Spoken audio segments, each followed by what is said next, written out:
Hello viewers, welcome to an interesting and educative episode on HealthLink. Today on the show, we are discussing healthy weight gain and weight loss. A lot of people are constantly worried about their weight. While some are thinking about gaining some pounds, others are also worried about losing it. Today on the show, we will educate you on some healthy ways to gain and lose weight without any side effects. We will also have a discussion with our gym instructor as well as our dietitian who will give us some tips on healthy weight gain and loss. This show is proudly sponsored by Milo, Nido, MNC Global, and Prince Syrup. My Beautiful Scraps is by Abby's Apparel and Scraps. For wholesale and retail purchase, kindly contact 0242 176 958. Breakfast is the most important meal of the day. If you skip breakfast, your body will run out of glycogen by the middle of the morning, which means reduced energy burst. When this happens, your body is like a car that runs out of gas. So this is the reason why you need to breakfast your day every day. Milo gives you the nourishment of malt, milk and cocoa, and the delicious taste of Milo to help you breakfast your day. Milo contains micronutrients that helps with energy release, normal muscle function, and maintenance of normal bones during child's physical activities. Breakfast your day with Milo to help your child the right start for the day. With Milo, every child can be an MVP. With Milo, every child is a champion. Milo, the energy food drink of future champions. Before I introduce my guest, let's go for a breather. We'll be right back. Welcome back. Today I have with me a dietitian who works at Greater Accra Regional Hospital. He has keen interest in preventive health. Dietitian Eram Ken is my guest for today. You are welcome. Thank you very much. Great. Dietitian, since we are talking about weight management, I want to ask you a personal question. So, do you think I need to manage my weight? Am I obese or overweight or underweight? Okay, so sitting right here, I can't conclude on whether you need to gain or lose your weight. Okay. I will need to assess you first of all. Okay. Take your weight and your height, and we have what we call the body mass index, known as a BMI. Okay. So from the BMI, I will know whether you are in the normal weight range, or overweight, or obese, or even underweight. Okay. And then I can, based upon that, I can quickly advise you on what to do, whether to maintain the weight or to gain or lose some pounds. So ideally, what is the normal weight of a healthy person? Okay, so the normal weight of a healthy person is dependent on the individual's current weight at the time you are assessing the individual, and then the height. Okay. Now, at a particular age, your height remains stable, but then your weight changes. So the BMI comes into play, and the BMI is we are comparing your weight to your height. So at your height, there's a particular weight you are supposed to carry. So based upon the BMI calculation we'll do after we've taken your weight and your height, we can then say this is a particular weight you are supposed to have. Okay. But then when you look at the BMI, we have what we call the normal range, the overweight, obese, and so on and so forth. So for every healthy individual, they are supposed to fall within the normal BMI range, which is between 18.5 to 24.5 kilograms per meter squared. Okay, so what about the overweight and the underweight? Yes. So for underweight, any person who is underweight has a BMI below 18.5. 18.5. So any BMI which is below 18.5, so maybe 12, 16, the person is underweight. Okay. And for an overweight individual, the person has a BMI of 25 kilograms to 30 kilograms. Okay. So that's an overweight range.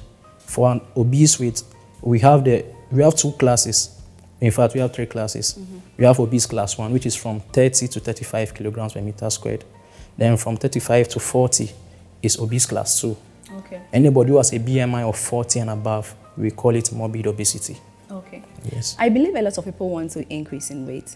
So in case I want to increase in weight in a healthy way, what are some of the foods you can recommend? Okay.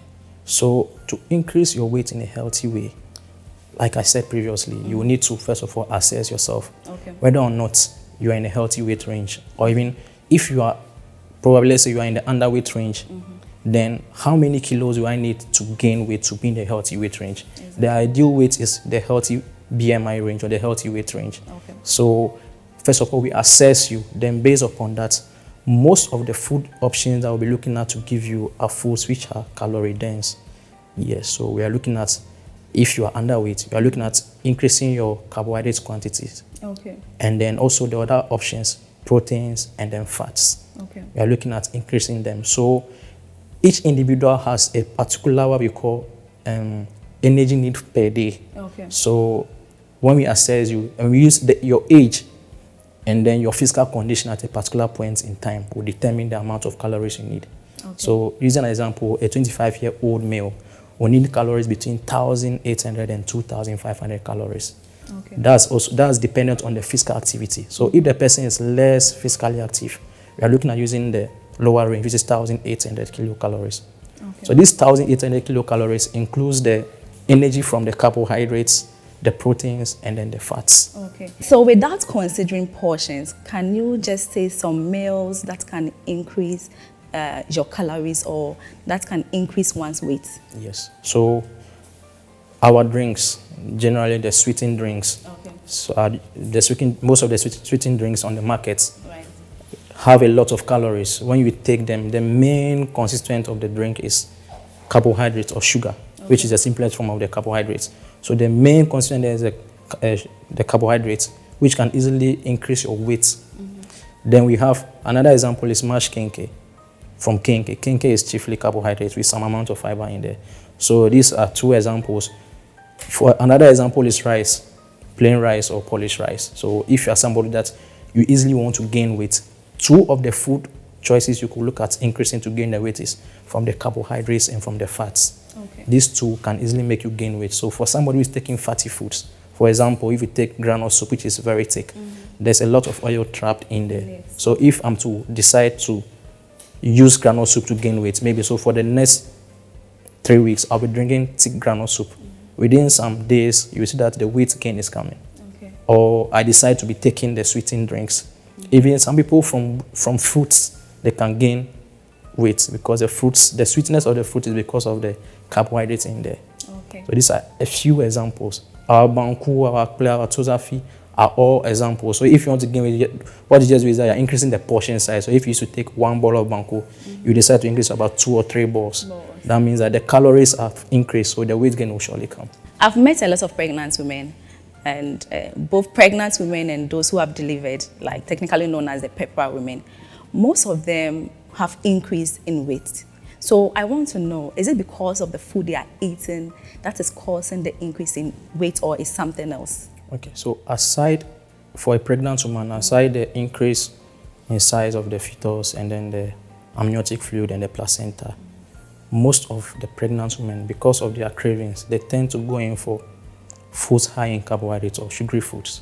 Okay. Yes, and then because of the pregnant state, it's hard in our locality, in our setting, to find pregnant women who are physically active. Okay. So, for example, for the second trimester, a pregnant woman is advised to be physically active. So we have what we call the preconception nutrition, where we advise them, okay, this is what you're supposed to do before you get pregnant. And then during pregnancy, this and this is what you're supposed to do. These are the food options you need to give you a healthy baby and aiming to even sustain your weight. So most of these pregnant women follow their cravings and their emotions. Okay. So being driven by their cravings and emotions, they're mostly going for high fatty and sugary foods. Okay. And then added to the fact that most of them are sedentary, they do less physical activity in this period, the weight gain is very rapid. Aside the weight from, like I said, the baby and other fluids in the body, the weight gain is mainly from these high carbohydrates and fatty foods. Okay. How can a breastfeeding mother reduce in weight after delivery?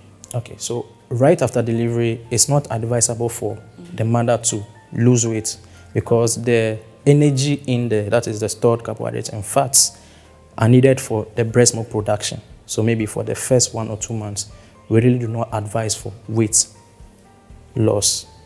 But then we advise them on the kind of foods they are supposed to take. Okay. It's a normal thing you hear people saying, if once you're giving birth and you need more breast milk, you should take more of soups, the palm nut soup and the groundnut soups. Okay. Unfortunately, for most of these women, the palm nut soup and the groundnut soup they are taking are very thick. And the thicker a palm nut soup or groundnut soup is, there's more oil being trapped in there. Okay. So that means that if I'm drinking more of the palm nuts and groundnut soup across the day, I'm gaining the weight from it. So then how do I lose the weight? So we are looking at making a shift from high carbohydrate meals and high fatty meals to less carbohydrates and less fatty meals. So we are looking at what we call nutrient-dense meals. Okay. So these nutrient-dense meals are nutrients which are not major. So for example, calcium, folic acid, magnesium, and then the rest. We mostly get them from our vegetables and from our fruits, and then our nuts and our seeds. So I'll give examples. So for example, agushi, dawa, neri. These are some of examples of the nuts. Sesame seeds, chia seeds are examples of the nuts that a pregnant mother or a breastfeeding mother can incorporate into the food. Okay. So even for somebody who still wants to do the palm nut soup and then a groundnut soup, the person could take it, but then prepare it to be light. So the extra oil which is hidden in there comes on top. It is being skimmed off. Yeah. Another novel way of taking the palm nut soup and groundnut soup is that you add some okra or garden eggs to it, or some form of vegetable. It could be spinach, it could be boko. What these vegetables do is that they have a lot of fiber in there. So if I'm adding it to my palm nuts, which is very light, it means that there's a balance. So that I'm not getting a lot of fat from the palm nut soup. Okay. Other options of foods the pregnant mothers could look at is even light soup. Okay. So light soup with some vegetables in there. Then also, pregnant mothers can also look at even doing more of high protein foods. So a snack option could be boiled eggs, even yogurts. Okay. Our yogurt. So which type? Is it a sweetened one? So we have what we call the unsweetened yogurt. Okay. So unsweetened, then you determine the amount of sweetener you want to add. The sweetener here could be honey. Okay. So normally when they come, we advise them on the quantity of sweetener. Normally we use honey, they should add to it. Another nice way is the seeds, the nuts and seeds. There's something we call super seed mix. So it's a mixture of melon seeds, chia seeds, pumpkin seeds. So, and then we have dates being added to the seeds. So when you even take that super seed mix. Please, what is dates? Dates is a kind of, what I call it, fruit. It tastes sweet. Okay. So, do you know the local name? I don't know the local name. Oh, okay. Yeah, I don't know the local name. But then it's commonly found in the Muslim communities in Ghana. So if you move to most of them local communities and even the indigenous markets, you find the dates there. Okay. Yeah, so these dates are sweet. So even if you add a few bunch of the dates to your yogurt, or even just a super seed mix, that is enough. Okay. You see that with the little you've taken, you are filled up, you are satisfied. Okay. I want us to talk about foods that can increase breast milk production. But then viewers, let's go for a quick break. When we come back, we continue our discussion on healthy weight gain and weight loss. Welcome back. Before we went on break, we were discussing some healthy ways to gain weight and also healthy ways to lose weight. Now let's talk about the effects of breastfeeding on your weight and how best you can eat your healthy diet without necessarily increasing in weight as a nursing mother. Dietitian, so as a nursing mother, as you said, because of what they eat, they end up increasing in weight. So how can you increase breast milk production without necessarily increasing in weight as a nursing mother? Okay. So the basis for breast milk is water. So as a nursing mother, first and foremost, you have to be well hydrated. So that means taking in more of water across the day. Okay. Then secondly is about the portion sizes on your plate. So if you are taking a meal of rice with stew, it depends on the kind of stew, whether it's gravy or vegetable stew. So for a nursing mother who wants to lactate more, he or she needs to, and then not gain weight, he or she needs to reduce the amount of carbohydrates and then increase the vegetable portion of the food. So that means if it is rice with, let's say, contour stew, more of the contour stew. What about the agushi part? So the agushi too is there. So maybe you are doing contour with mixed with agushi stew. Okay. That's a perfect combination. So you need to increase the protein and the vegetables. And then reduce the carbohydrates. Exactly. So if you use an example again of banku and okra soup, more of the okra soup, less of the banku. Right. We are still having the banku there because you need some amount of energy. Okay. But not excess of energy. Okay. Because by and large, these lactating mothers are mostly sedentary. So the more energy they're taking from the carbohydrates, the easily they gain the weight. Okay. So less of the carbohydrates, more of the vegetable soups and stews. But are they going to feel full? Yes. So one interesting thing about the vegetables and seeds is that they have what we call the fiber. Okay. So this fiber fills them up easily as compared to, let's say, plain rice. Because there's no fiber in plain rice, you have to eat twice as much of the plain rice to be satisfied.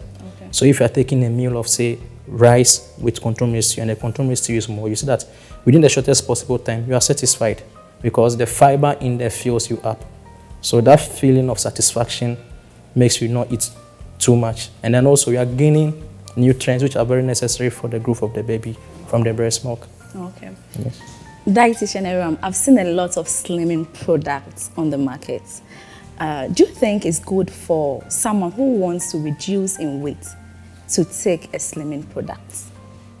Professionally, I wouldn't advise anybody to use a slimming product because although you might gain what you want to gain from the slimming products, the side or the bad effects outweigh the good you are gaining from it. Number two is that it's not sustainable. It's not something you can do continuously, let's say for 6 months.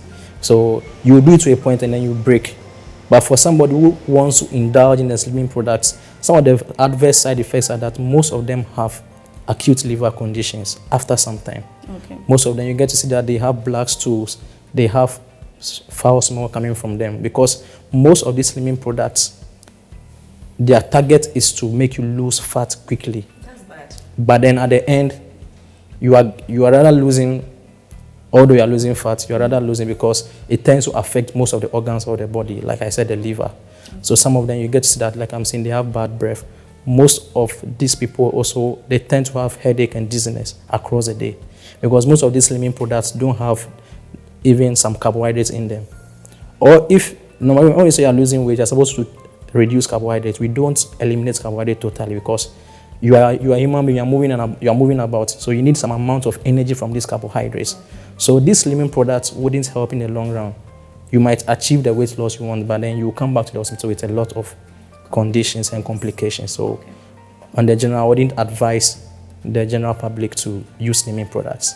Okay. Is it healthy to starve to reduce weight? It is not the healthiest way. Okay. To starve is not the healthiest way. So even in the hospital setting, on the general, when we're advising for starving, we have what we call intermittent fasting periods. Okay. So maybe for those people we advise for intermittent fasting, that is somebody maybe who is being prepped for surgery and we need to lose some amount of weight within the shortest possible time. Okay. But then bringing the person back to the normal eating habit of the person, there's a way in which we go about it, which most of the individuals don't know about. It's like, I've starved myself for 1 whole week.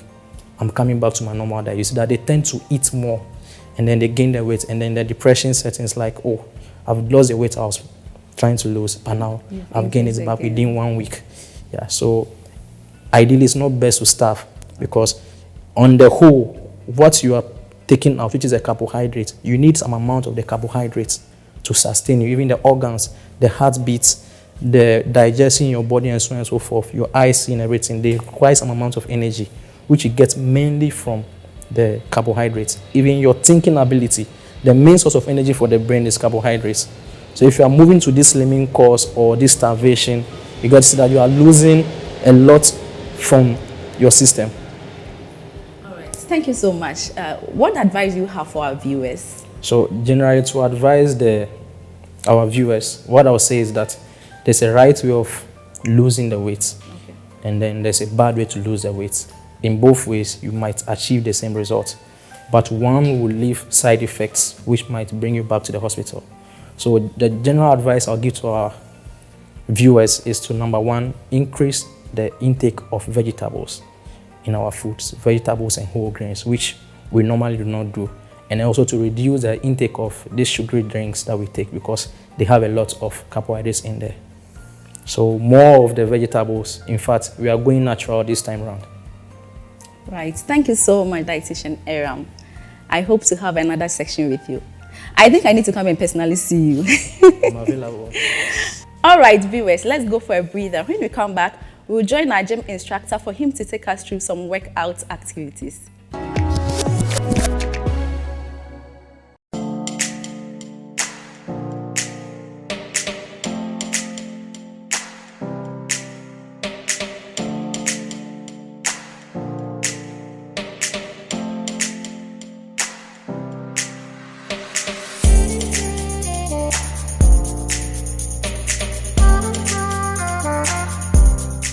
Hello viewers, so currently I'm at Cell Fitness Club, the best fitness center at Medina Estate.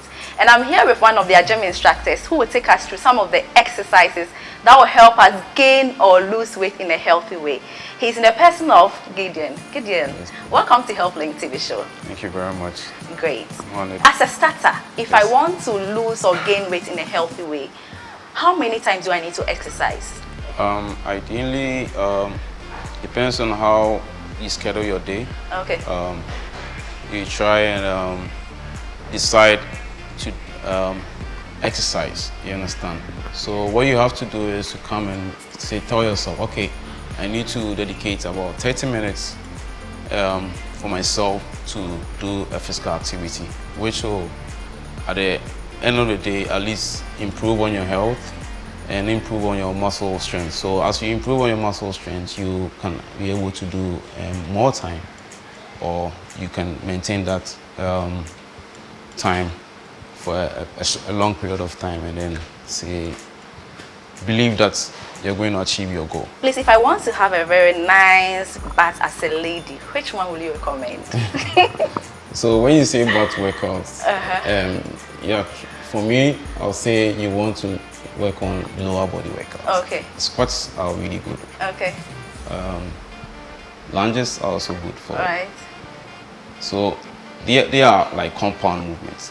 So if you want to isolate them, there are other workouts which will isolate maybe your quads and your hamstrings. That's the front thigh and then the back thigh. There are other machines for that one. All right, Gideon, thank you. So let's get started. So over here we have a shoulder press machine. So I need you to put your back on there and then chest out a little bit. I need you to breathe whilst you push. Okay. Okay.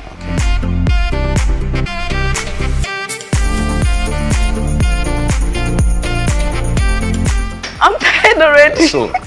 So you can have a recovery time of, let's say, 30 seconds in between the workouts. All right. And then you move to the next workouts. Oh, okay, then let's go.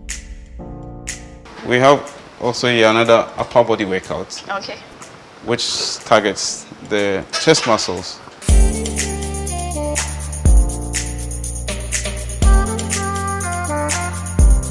Okay, so this one horizontal leg press machine, which I said also one of the workouts which targets your quads and then the hamstrings. Okay. Also some parts of your calves.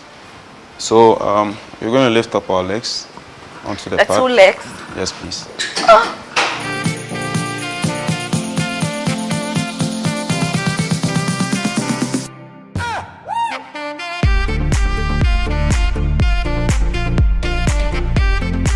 So let's open up a little bit. Like this? A bit Is it wider. okay? Very good. Now let's sit down.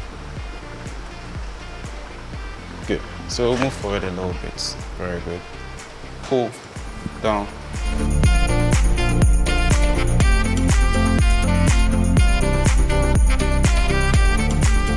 Very good. Now let's get up. Okay.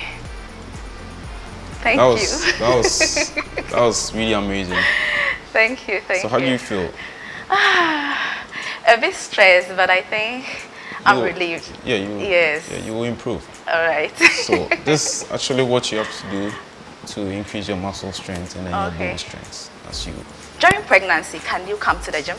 Yeah, if they don't have any complications. So if they contact their doctors and they're like, oh, you can actually work out. Okay. If they're not facing any complications, I think it's fine for them to work out. All right. Gideon, thank you so much for your time.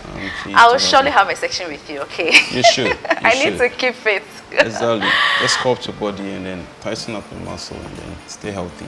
All right. It's the best thing you can ever do to your body. Just like you service your cars. You need to service your body as well. Yes, you understand. So. Okay. Yeah. Thank you once again. This show was proudly sponsored by Milo, MNC Global, Nido, and Prince Cyril.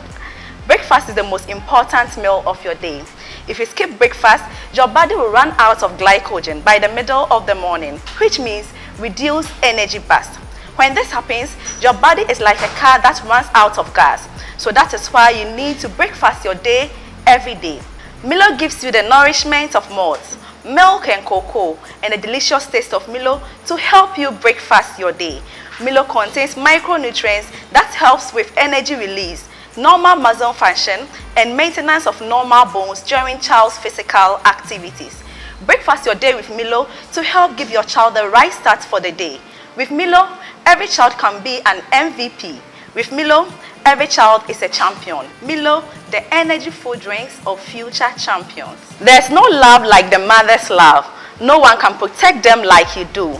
And now, more than ever, it is important to protect our kids from anything that will make them sick. That is why Nido is fortified with iron and vitamin C and D to help protect their immune. So choose good nutrition. Choose Nido. Nido, your love, their future.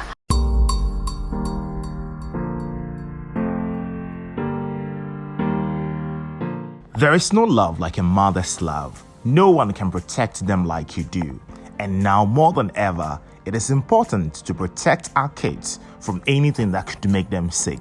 That is why Nido is fortified with iron and vitamin C and D to help support your immune. So choose good nutrition. Choose Nido. Nido, your love, their future. Breakfast is the most important meal of the day. If you skip breakfast, your body will run out of glycogen by the middle of the morning, which means reduced energy burst. When this happens, your body is like a car that runs out of gas. So that is the reason you need to breakfast your day every day. Milo gives you the nourishment of malts, milk and cocoa, and the delicious taste of Milo to help you breakfast your day. Milo contains micronutrients that helps with energy release, normal muscle function, and maintenance of normal bones during a child's physical activities. Breakfast your day with Milo to help give your child the right start for the day. With Milo, every child can be an MVP. With Milo, every child is a champion. Milo, the energy food drink of future champions.